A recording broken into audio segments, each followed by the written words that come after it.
Amici di Retrobottega, amici che in questo momento state facendo il ponte, che siete al sole, in spiaggia, in montagna a camminare, noi invece siamo qui di nuovo a via Pradamano 4 perché non potevamo fare a meno di fare questa diretta, ci tenevamo particolarmente, avremmo preferito essere da altre parti. Sì, però, sì, decisamente. Essere da altre parti, ma insomma festeggeremo domani come tutti, o insomma, chi può festeggiare, però oggi siamo al lavoro.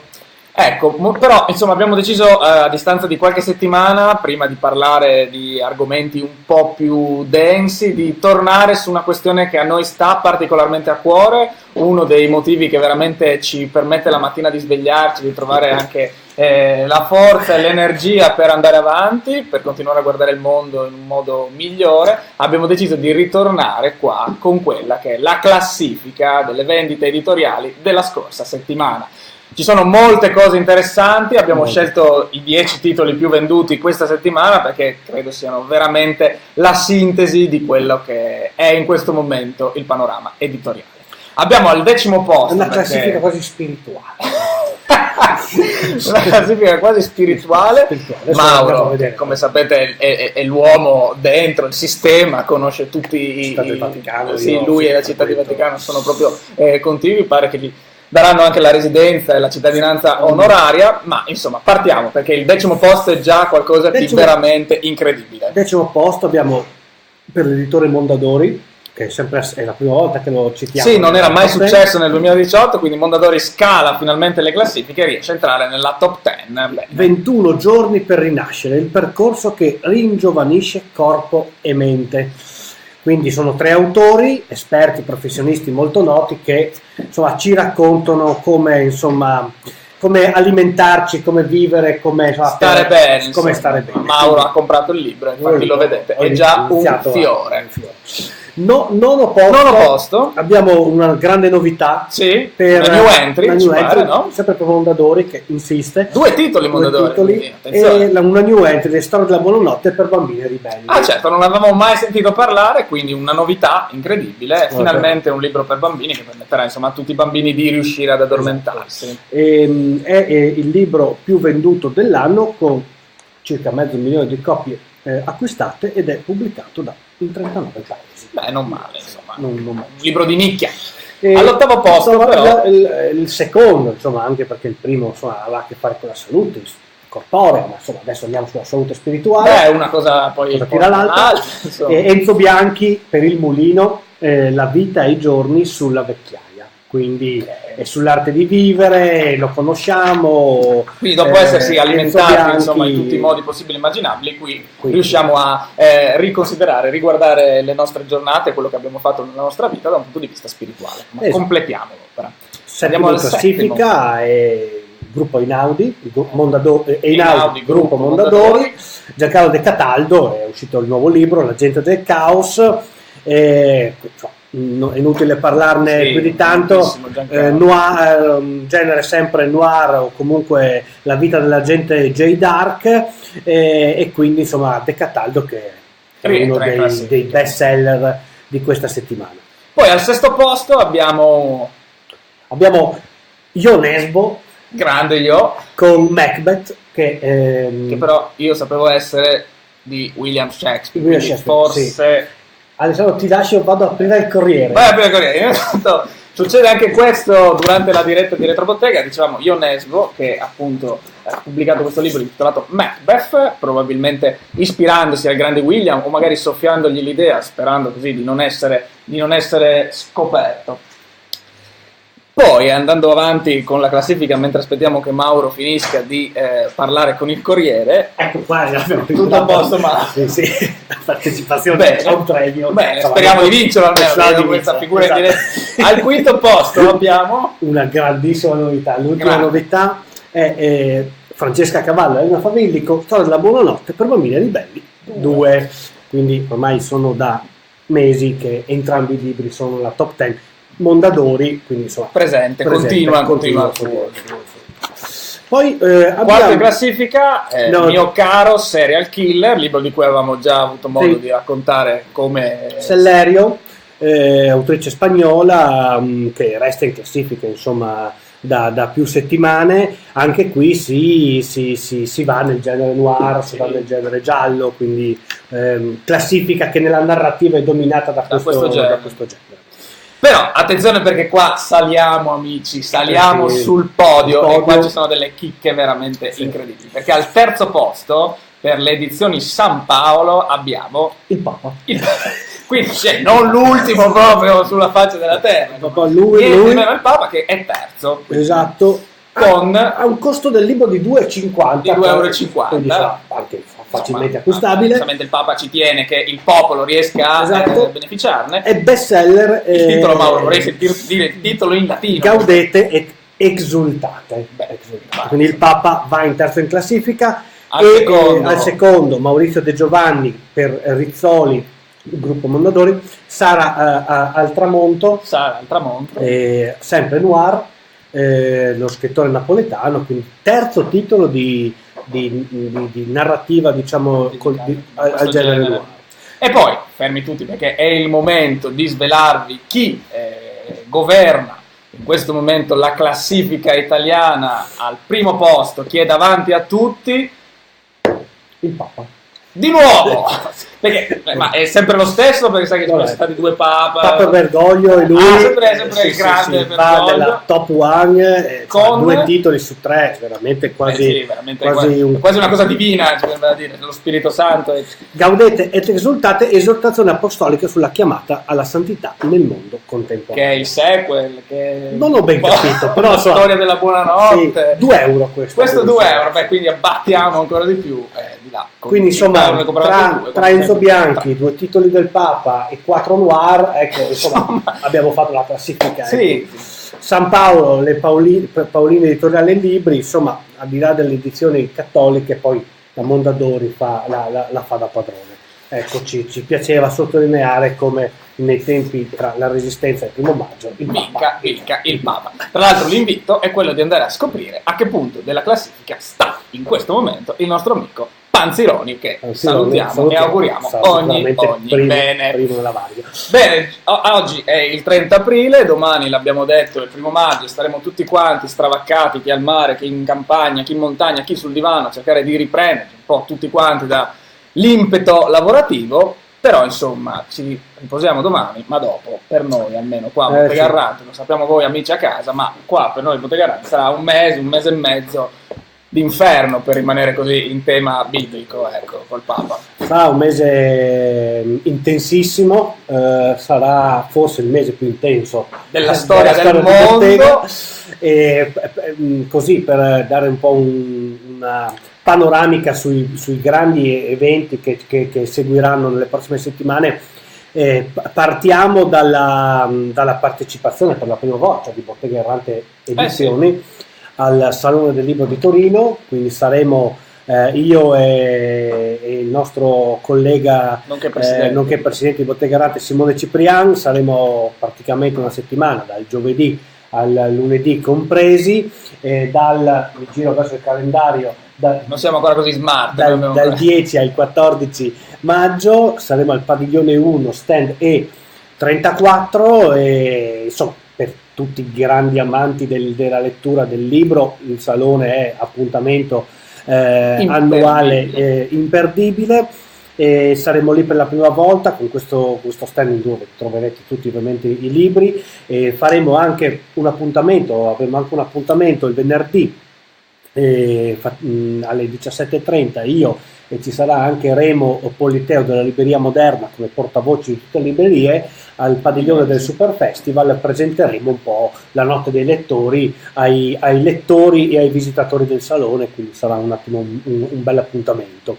Beh, un grande esordio per Bottega Errante, che finalmente arriva, riesce a raggiungere anche il Salone del Libro di Torino. Non è l'unica fiera del libro a cui partecipiamo durante l'anno, ce ne sono molte, citando quelle principali, insomma, saremo a Pisa a novembre, al Pisa Book Festival prima, e poi andremo a Pieve di Cadore, a Boschi di Carta, andremo a Libri in Cantina a Susegana, andremo poi a dicembre, anche lì saremo un po' all'esordio, perché sarà la prima volta che andremo a più libri, la fiera della piccola e media editoria di Roma, bellissima perché avviene nel ponte dell'8 dicembre con questo clima un po' già natalizio a Roma, e si è appena spostata, è andata nella nuvola, questo grande edificio e struttura fatta da Fuxas, e lì insomma raccoglie tutta la piccola e media editoria italiana. Ci saremo anche noi, sarà bellissimo perché è una fiera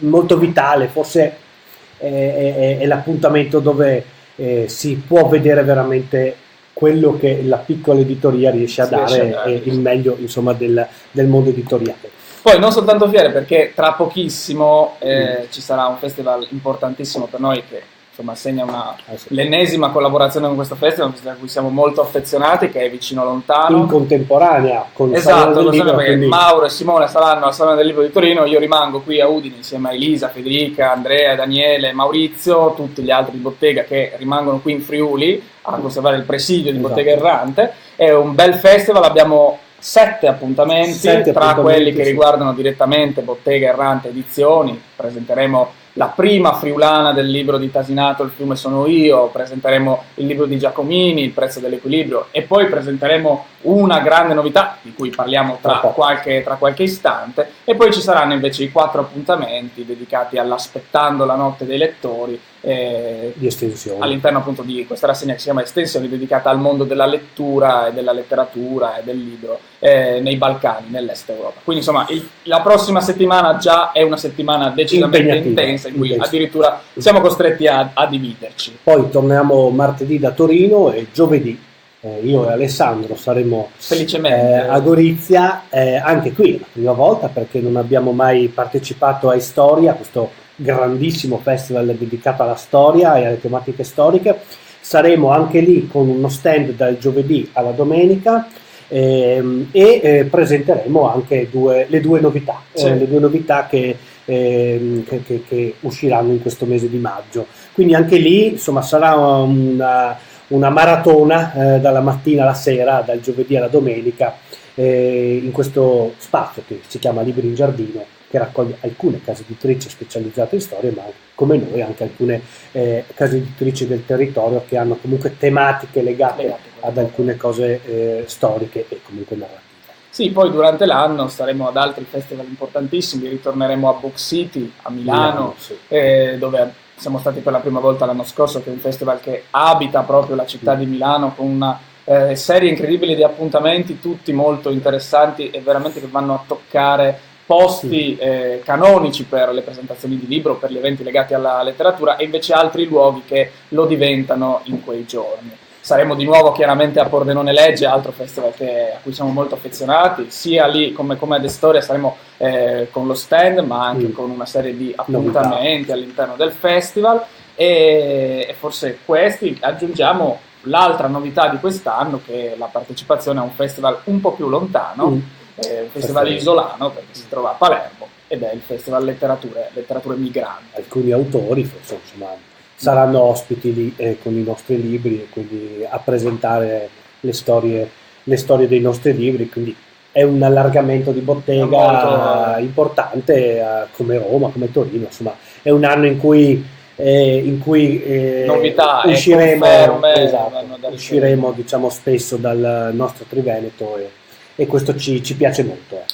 E poi questo mese e mezzo incredibile si conclude, ci darà un po' di respiro forse successivo, ma si conclude l'8 e il 9 giugno con la Notte dei Lettori, questa 2 giorni udinese dedicata al mondo dei libri, prima alle librerie e al comune di Udine, alla biblioteca, al conservatorio, al teatro, insomma veramente una città che si trasforma, che viene chiusa al traffico, l'abbiamo parlato l'altra volta, e ne parleremo ancora molto. Da vita a questo. Prima ci saranno tutti gli appuntamenti di Aspettando la notte, ci sarà un weekend tutto dedicato al vino, di cui non vediamo l'ora, non svegliamo ancora niente. Ci saranno 2 giorni in cui saremo protagonisti con tantissimi eventi legati al mondo del vino, quindi insomma sicuramente è uno degli eventi più originali che stiamo preparando, quindi tante cose. La pagina Facebook sarà in continuo aggiornamento, vi consiglio quello di seguirla, oppure di iscrivervi alla nostra newsletter, in modo da così rimanere ancorati a quelli che sono tutti gli appuntamenti di Bottega Errante e non perderne neanche uno. Ve lo dicevamo poco fa, uno dei appuntamenti a Vicino Lontano è la presentazione in anteprima nazionale del prossimo libro in uscita di Bottega Errante, un libro di cui oggi finalmente vi possiamo svelare qualche piccola anticipazione, ma soprattutto, come è solito fare, ve lo possiamo mostrare. Eccolo qua. Stai diventando bravo in questa cosa. Sto diventando bravo, non sto più sbagliando. Sì.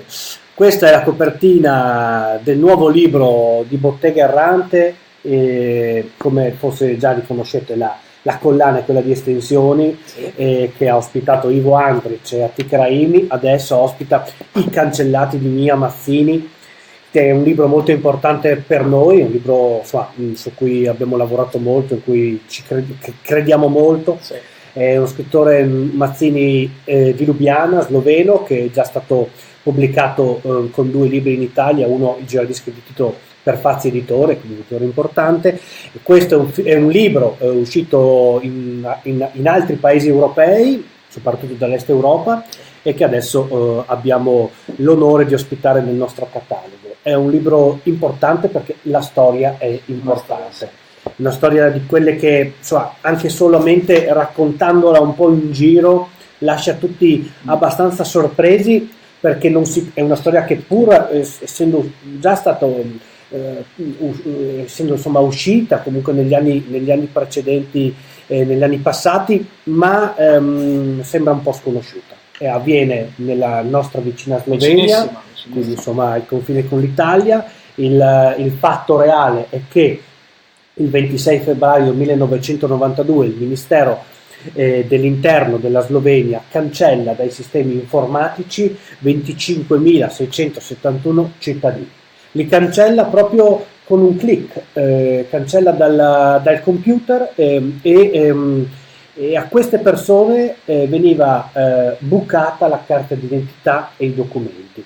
Si trattava di persone, si è trattato di persone che non hanno richiesto la nuova cittadinanza nel passaggio durante la guerra di Jugoslavia, dalla Jugoslavia alla Repubblica di Slovenia. 200.000 persone dovevano fare questo passaggio, 25.000 e poco più per una serie di motivi personali o anche di ignoranza rispetto a una legge statale molto discussa e riprovevole per alcuni aspetti, non lo hanno fatto e si sono ritrovati senza essere appunto avvisati, cancellati.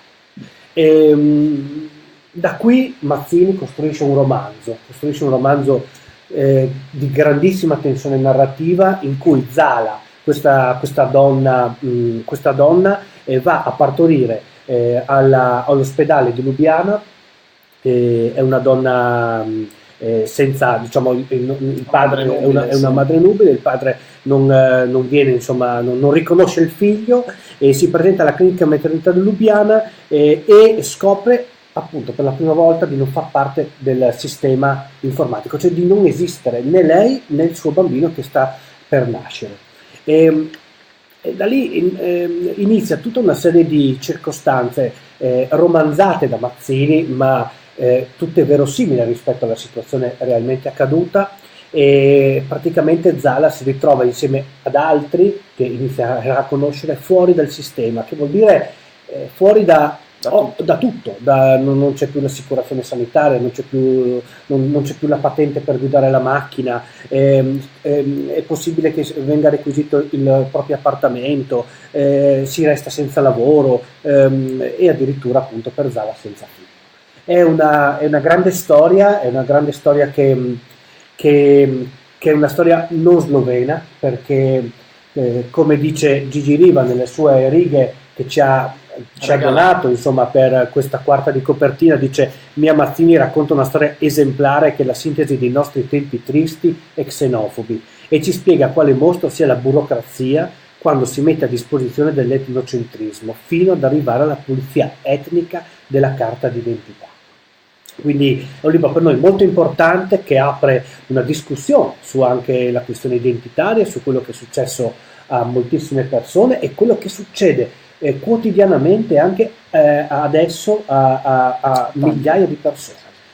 Quindi una storia universale. È una storia universale che che per noi è di grande importanza e che appunto presenteremo in anteprima domenica, guardo anch'io il calendario come faceva Mauro, domenica 13 maggio in mattinata alle 11 a Casa Cavazzini a Udine. Esatto. Ci saranno Mia Mazzini, Andrea Saccucci, avvocato italiano che ha seguito questa causa internazionale dei cancellati, e Gigi Riva, esatto, giornalista di Espresso, Repubblica e scrittore. Però per arrivare a questa presentazione ci sarà un altro evento speciale, che è una conferenza stampa speciale che faremo appunto assieme a Vicino Lontano a Lubiana, quindi in Slovenia, lunedì 7 maggio. Ci sarà l'addetto culturale Stefano Cerrato, ci sarà Paola Colombo, curatrice del festival, ci sarà Mia Mazzini, autore. Saremo ospiti dell'Istituto Italiano di Cultura di Lubiana. Ancora una precisazione doverosa, perché il libro è stato tradotto da Michele Hobbit, quindi insomma da uno dei più importanti traduttori dallo sloveno all'italiano, e il libro è anche un film che sta girando in più importanti festival d'Europa. Esatto, e forse arriverà magari anche un giorno in Italia. Comunque noi ci speriamo, torneremo su questo libro. Volevamo solo annunciarvi così in anteprima questa prossima uscita. Ce ne sarà un'altra che accenniamo solo, perché a Storia presenteremo anche a Gorizia i cancellati di Mazzini, ma presenteremo in anteprima anche qui nazionale il nuovo libro delle città invisibili, dopo Udine, dopo Pordenone, dopo Venezia, è la volta di Gorizia, ed è la Gorizia capovolta di Roberto Kovacs, scrittore e ex direttore per 20 anni del giornale Il Piccolo, nelle pagine goriziane e monfalconesi. È una Gorizia capovolta di cui parleremo con calma, in maniera più approfondita esatto, le prossime volte. Quindi 2 saranno le novità di maggio, molto vicine, quindi veramente molto molto molto impegnati. Venendo però a quelle che è un po' il programma tipico di Retrobottega, abbiamo pensato di portarvi qua oggi, come facciamo di solito, una casa editrice di cui parlare, una casa editrice che in qualche modo ci ha fatto compagnia nelle nostre giornate di lettori, ed è Marcos y Marcos, casa editrice che magari probabilmente conoscete benissimo, perché è una delle case editrici indipendenti più interessanti nel panorama italiano. Nasce, questo nome poi anche molto particolare, che nasce da una dedica fatta da un poeta cileno ai 2 proprio fondatori di Marcos y Marcos, 2 Marco, e da lì nasce questa idea di portare avanti questa dedica e farne diventare il nome della casa editrice.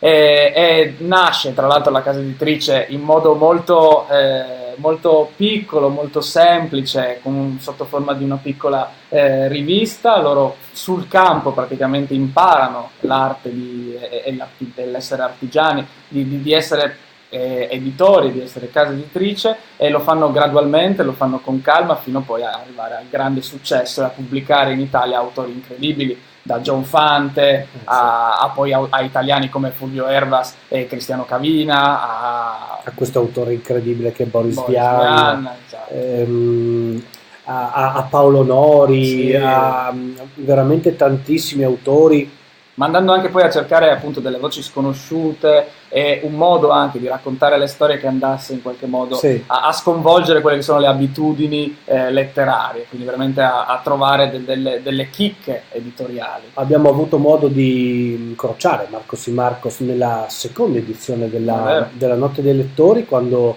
Marco Zapparoli, uno dei due Marco, adesso titolare della casa editrice, è partito con il suo giro d'Italia per 80 librerie, questa iniziativa straordinaria che tocca, insomma, attraverso una pedalata 80 librerie in Italia, coprendo, insomma, la penisola di eventi e di incontri. Erano partiti proprio da Udine, dalla Notte dei Lettori, e quindi avevamo incrociato Marco Zapparoli in quell'occasione, e sicuramente si tratta, insieme a Fazzi, insieme a Minimum Fazzi, insieme a quel tipo di media piccola editoria, forse una delle fucine più importanti in Italia. attivo anche nell'organizzazione di tantissimi corsi legati alla formazione dell'editore nei vari campi delle case editrici. Graficamente sempre come stiamo iniziando a capire, insomma, anche riconoscibili, curati al massimo nelle copertine, nelle illustrazioni. Fate fatica a trovare un refuso all'interno di un libro Marcos y Marcos, no? E questo dà l'idea di quello che diceva anche Alessandro dell'artigianato di altissimo livello, no? Stiamo parlando di editori in queste puntate di Retrobottega che sono veramente artigiani e attenti a tutti gli aspetti di che cosa significa e poi creare un libro. Era un libro portarsi avanti un autore, Cavina è stato scoperto da loro e ha continuato con loro, no? Herbas, più di 200.000 copie, credo, con Se ti abbraccio non aver paura, quindi casi editoriali anche clamorosi per un editore delle dimensioni piccole e medie come Marcos y Marcos, quindi sicuramente una perla nel nostro panorama. Consiglio per chi non li conosce di andare a guardare il catalogo e scoprire alcune di queste perle. Io sono legato in particolar modo ad un libro che è Second Hand di Zan Durian, questo scrittore che molti poi hanno conosciuto quest'anno perché Dirzi ha fatto il film da un altro suo libro, quello appunto dedicato a questo camper, a questo viaggio incredibile. Second Hand invece è il racconto di questo uomo che in un mondo così ipercinetico, ipermoderno, sempre attaccato alla novità, va in giro per queste case, per queste aste a cercare invece oggetti di seconda mano in questi mercatini pulciosi veramente, e alla fine incontra in uno di questi posti una ragazza completamente stramba, molto particolare, ma sono due personaggi incredibili e il loro incontro, il loro rapporto di amicizia è veramente bellissimo, quindi è un libro da scoprire perché è veramente straordinario. Bene, chiudiamo la pagina dedicata all'editore e apriamo quella dedicata al libro. Ho voluto, visto insomma la festa dei lavoratori che ci aspetta domani, visto questo appuntamento annuale sempre molto importante, voglio parlare del libro forse più importante della narrativa italiana del Novecento, che ha parlato di mondo del lavoro e di mondo degli ultimi, anche di mondo della fabbrica. È Vita Agra di Luciano Bianciardi, adesso ripubblicato per Feltrinelli.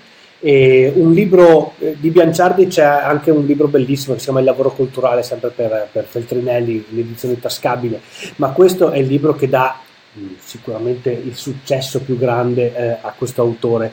Il romanzo è autobiografico, fa parte un po' del genere dell'autofiction, no? Cioè degli autori che fanno della loro esperienza narrazione. Pubblicato nel 1962, racconta praticamente racconta il protagonista che lascia la provincia toscana e lascia la moglie e il figlioletto per andare a vivere a Milano, e lo fa per un motivo particolare, cioè per vendetta. L'intenzione è quella di far saltare un grattacielo, di fare un attentato per vendicare i minatori morti in un incidente causato dalla scarsa sicurezza sul lavoro. Il riferimento è un riferimento preciso alla strage della miniera di Ribollo del 1954, dove persero la vita 43 minatori. Bianciardi costruisce un romanzo straordinario perché racconta l'altro punto di vista del boom economico della Milano che stava rinascendo dopo la guerra. Gli anni 60-70 milanesi sono forse il boom economico più del capitalismo italiano più forte, e invece con questa scrittura irrequieta, questa scrittura particolarissima di Bianciardi, narra il punto di vista di questo protagonista straordinario che è sempre in bilico tra fare questo attentato e invece trovare un'altra via, diciamo, per combattere questo capitalismo stritolante anche e che uccide i diritti fondamentali di ogni lavoratore.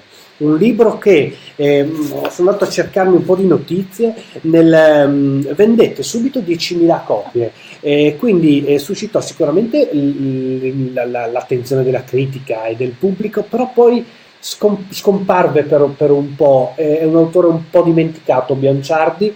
Anche se non ricordo male è stato fatto un film, poi è stato fatto un film Lizzani, credo. Esatto, Carlo Lizzani. con Ugo Tognazzi, il protagonista Ugo Tognazzi. Aveva avuto quindi in quegli anni molto successo, e poi però invece si è un po' dimenticato. Credo che sia il libro sul miracolo economico milanese e italiano più bello, è diventato un libro culto in Italia, quindi il mio consiglio, visto la giornata di domani, è La bitagra di Bianciardi. Bene, chiudiamo come siamo soliti fare, dandovi la possibilità anche di scegliere un film. Esatto, come ogni settimana il consiglio di Alessandro esce questa settimana il nuovo film di Wes Anderson, regista che molti di voi ricorderanno per The Grand Budapest Hotel o per il Tannenbaum, insomma un regista incredibile con una capacità di essere riconoscibile ma sempre diverso in tutti i suoi film. Esce con questo film che si chiama L'isola dei cani, ritorna quindi un po' al mondo di Fantastic Mr. Fox, quando aveva sperimentato i linguaggi dell'animazione o comunque non quelli del cinema più classico. Esce questo film incredibile in cui i protagonisti sono tutti cani, andatelo a scoprire perché è veramente una nuova chicca imperdibile. Detto questo, noi siamo in chiusura. Ci vediamo lunedì prossimo con il Retrobottega numero 13 il prossimo. Quindi, insomma, sta avendo un po' di storia questo spazio. Grazie mille a tutti. Buon primo maggio. Buon primo maggio. Ciao.